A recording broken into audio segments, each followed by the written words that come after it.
power of pictures at work. How can you visualize what you think, what you know, and make that accessible for others to improve collaboration? I have been obsessed with this question for 30 years, in 20 books, in 200 articles, in more than dozens of experiments. And what I found are amazing benefits that happen when you draw, when you use visualization software, when you sketch, when you doodle. You boost your creativity, you improve collaboration and communication, have better conflicts. And you also improve your decision quality when you visualize the information that you have. But what I also found was that many of us don't use the potential of visualization at all. We stick to old ways of presenting, of discussing. Can I ask you this? Who among you still loves standard presentation slides with bullet points?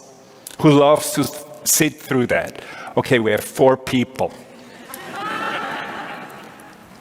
For the rest, can you give me alternatives? What can you do instead of bombarding people with slides? What would be a visual way of working? Storytelling, what else? Prezi, yes. Sketching, what else? Mind mapping.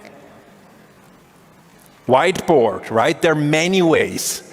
When you invite people to visualize with you, to co-create, what you're actually doing, and this is the first of many visual metaphors to come, you're sort of laying out a mini red carpet to invite them to shine. It's also a red thread that the conversation has when you invite others to visualize with you.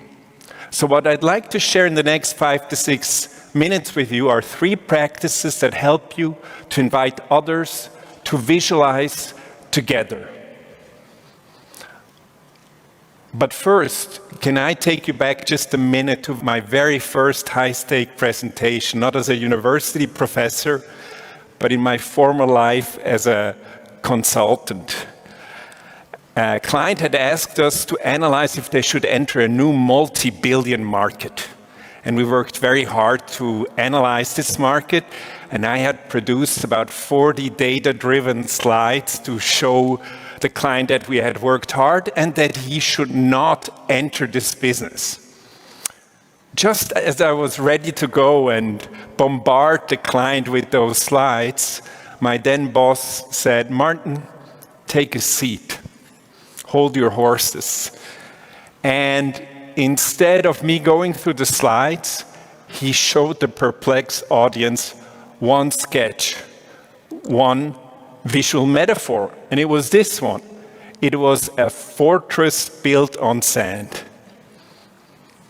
This guy had just summarized all of my 40 slides in a single image, because he was right. This new market was like a fortress, very hard to conquer because of patent shields, economies of scale contracts. And it was not even worth conquering. It was sinking into the sand, so to speak, because the technology was being replaced by another one. And of course, the client then asked about details like the patent analysis I had done or the contracts and so forth. And I could show finally my slide with that analysis. But this leading with a visual metaphor really changed the dynamics of the conversation. It was much more collaborative. First, the overview with this visual metaphor, and then the details on demand. And I realized it's all about a conversation. It's much better this way.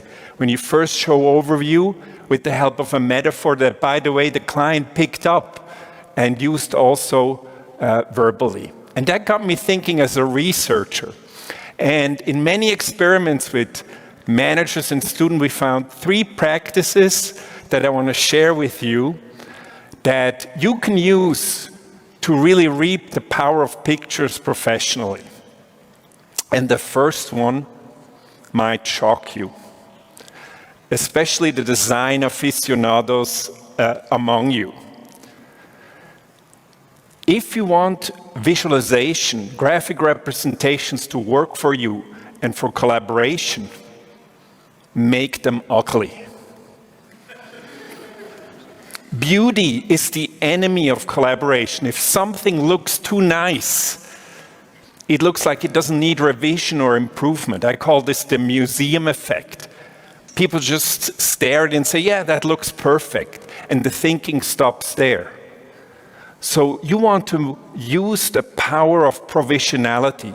You want to signal with your drawings, this is work in progress. And invite collaboration in this way. So this is good news for all of us who are terrible at drawing, right? So it's not a bug, it's a feature.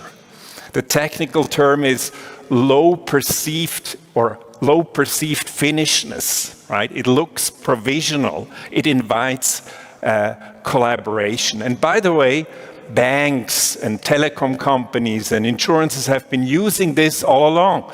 It's called pencil selling, right? When instead of using shiny slides, you just sketch something with a pencil for a client, like a product.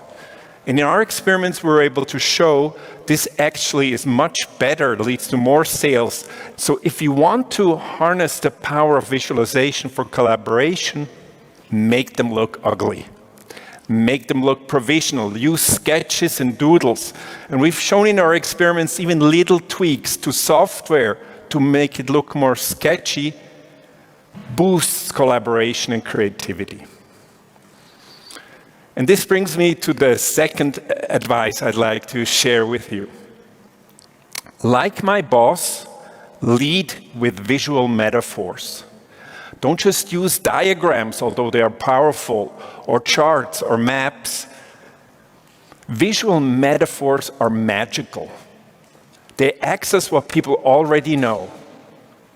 They bring out new solution ideas. They make things much more concrete, like a mini red carpet or a red thread. Let me give you an example.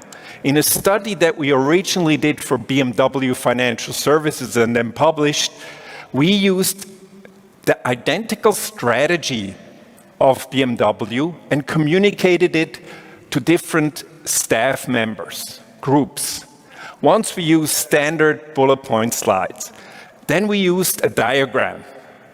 And for the third group, we used the mountain trail visual metaphor with the same content as the other two. And guess what? For the group where we visualized through the mountain trail the strategy, not only did they remember a lot more later on, they were also much more motivated to implement the strategy. Now, I've never met a metaphor I didn't like, but clearly not all metaphors are equally well suited. You want to make sure that the metaphor is simpler than what you're trying to explain, that it's concrete and that people have a connection with it. And that is hopefully the right connection. I will never use again the volcano metaphor as I did once for creativity in a country that is at risk of active volcanoes. So choose your metaphors well. And if you do that, then it will resonate with people. It will be much more memorable. It sticks like a red ribbon on the floor. Here's another example of such a visual metaphor. It can come from nature, it can come from technology, it can come from mythology, you name it. Here, I used the bridge to visualize I'm a professor of communications management, a few communication problems. And so it's simple, also visually, and the beauty of this kind of visual, we can learn that from comic strips, is that it starts a series that people then want to complete. And I think that's very powerful in collaboration. I call this third practice that I want to share with you in conclusion, I call this visual variation. You use a metaphor or a diagram, and then you vary it. You repeat it, but slightly differently. And the magic that this does for collaboration is people start to extend the series you're giving them. So for example, here, communication is one-sided because of a lack of listening, right? A one-way street, or the bridge is not aligned, there's misunderstandings, or it's too full, the too many messages crowd out the key message, and people automatically think of other communication problems through the metaphor of the bridge, like one car going off the bridge, maybe because the person is too emotional, right? Or the bridge being shaky, maybe because there is no trust in the relationship. Visual metaphors spark the imagination, especially if they come in a series of images. This is, by the way, a very empirically validated theory. It's called variation theory. And it basically says that you do not understand anything until you understand it in more than one way. And so, if you ask me for advice how to make visuals more part of your everyday work, I would say start a series, start a simple image. It doesn't have to be sophisticated, and invite others to build on that. Here's my final example for that. As a university professor, we often advise students, and many of our students still have this stereotypical career path in mind that it only goes upward in terms of salary or hierarchy. And I drew this visual variation to invite them to think about alternative career trajectories. So the career doesn't have to be linear. In fact, I find, I don't know how about you, that the most intriguing careers are often non-linear, are different than this upward staircase model.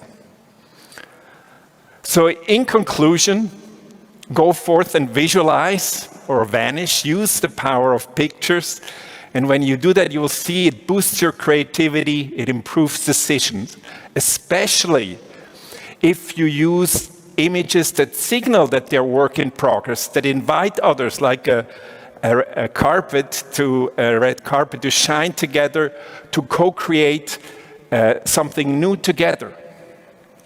Especially if you don't just rely on abstract